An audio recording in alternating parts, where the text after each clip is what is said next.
Baik, Ustaz. Apa fungsi dari kaligrafi itu sehingga dilombakan? Jadi, kaligrafi itu kan seni menulis indah. Iya. Jadi ini supaya masyarakat Buddha itu dapat menikmati goresan-goresan Al-Quran yang indah dan menarik. Itulah sebabnya kaligrafi diajarkan, bahkan dikompetisikan. Ini dalam rangka mencari karya-karya unggul yang dianggap bagus, juga dari pilihan para peserta yang unggul dan bagus-bagus itu. Terus kenapa perlu dilombakan, Ustaz?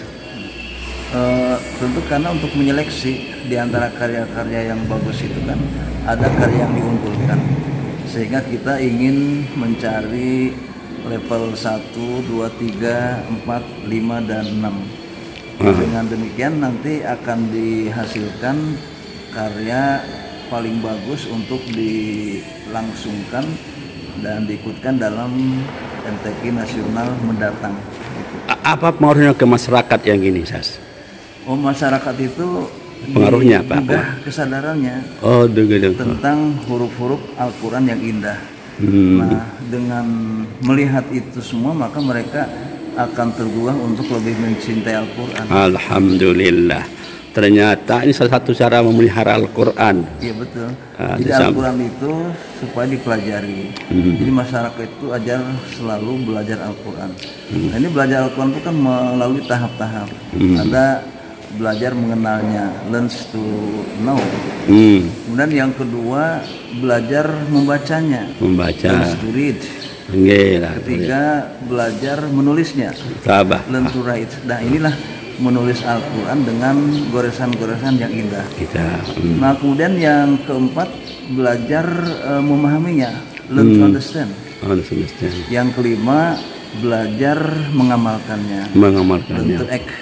Dan yang terakhir, dan ini merupakan tujuan dari seluruhnya, yaitu belajar mencintainya.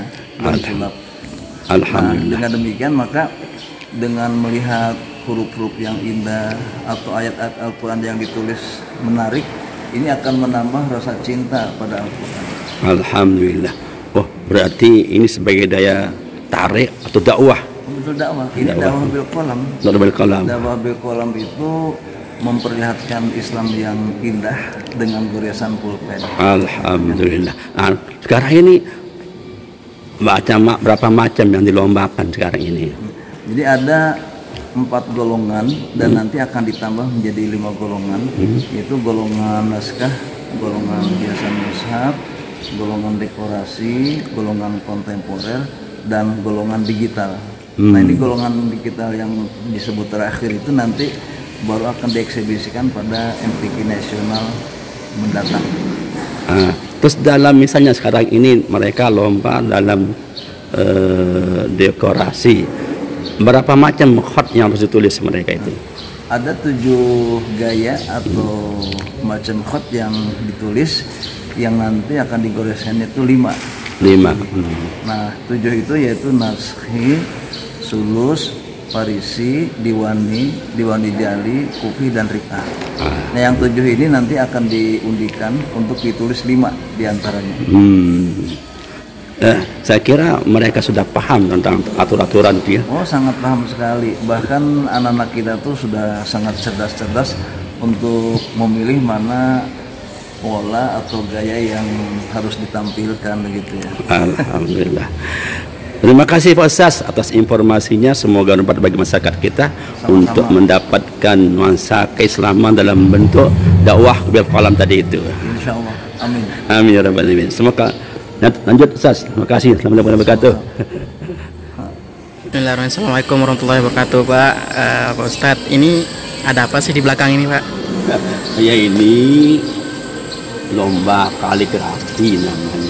Jadi kaligrafi itu adalah satu seni tulisan yang bermasa ke atas. Kaligrafi, kalau satu itu disebut al-khat al-arabi. Yang kita lihat sekarang ini ada lomba menulis indah kaligrafi. Indah kaligrafi. Di lomba kali ini ada berapa jenis lomba? antara lain namanya naskah. Itu murni menulis Al-Quran atau hadis yang berharkat, tidak boleh ada berharkat. Tanda harkatnya, duma, fatah, kasrah itu lengkap. Itu kalau naskah, itu cirinya naskah. Kalau yang lain boleh tidak berharkat. Kedua ada namanya hiasan mushaf, menghias koper Al-Quran dihiasi sedemikian rupa sehingga menarik untuk dilihat. Ada lagi yang namanya mendekorasi ya. Mendekorasi, itu kan dekorasi ini, itu dekorasi di sana, dekorasi namanya. Itu dekorasi itu yang dilombakan ada macam pot, ada tulisan antara lain namanya Tulus, Dewan Dijali, Al-Baqi, Al-Quti, dan ada juga Dewan Dijali, Dewan Dijali dan Dewan biasa. Itu jadi masing-masing harus menampilkan keindahannya itu. Dan juga ada namanya lomba itu lomba kontemporer, menulis Al-Quran pendek yang dipadukan dengan nuansa gambar. Nah, itu bagus sekali, ada nampaknya gunung di belakangnya, ada pepohonan dan sebagainya. Itu dilombakan sini. Jadi yang penting dalam lomba itu Pak, pertama ya, lomba itu penting sekali itu keserasian huruf. Serasian huruf seperti ada faedahnya apa, huruf wawunya seperti apa, jim, kha dan sebagainya itu persis seperti kaedah-kaedahnya yang dipakai dengan mazhab yang diikuti. Kedua, keindahan. Orang indah, orang melihat itu indah sekali. Orang melihatnya itu sangat-sangat terinspirasi. Nah itu kedua. Yang ketiga, kebersihan. Nah, yang keempat, kecepatan menulis. Kenapa? Karena diberikan waktu untuk berapa jam. Ini 8 jam. Kalau kita lambat nulis, ketinggalan. Akhirnya apa? Tulisan belum jadi, sudah diambil juri, kalah kita. Itu buat 4 poin ini yang sangat penting. Inilah suatu hal yang menantang dalam dunia lomba kaligrafi 4 itu. Faedah, kesesuaian dengan faedah, keindahan, kebersihan dan kecepatan menulis. Luar biasa. Ini kita lihat di belakang ini dan mereka lomba menulis kaligrafi dengan 4 ukuran tadi itu. Luar biasa. Orang tidak sanggup itu membuat seperti itu. Bagaimana hurufnya, kebersihan, mereka punya otak tuh bermacam-macam, dituntut 3 hal itu, dituntut dengan susah sekali itu membayangkan tuh betapa berat punya beban ini.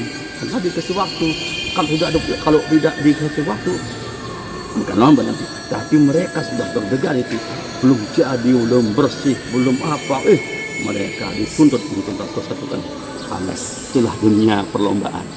Itulah dunia ini, lomba. Ada kecepatan, ada keindahan, kesarian dalam kehidupan ini. Saya kira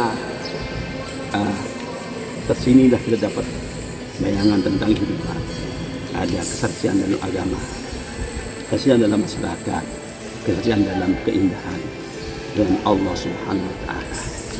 Demikian. Terima kasih.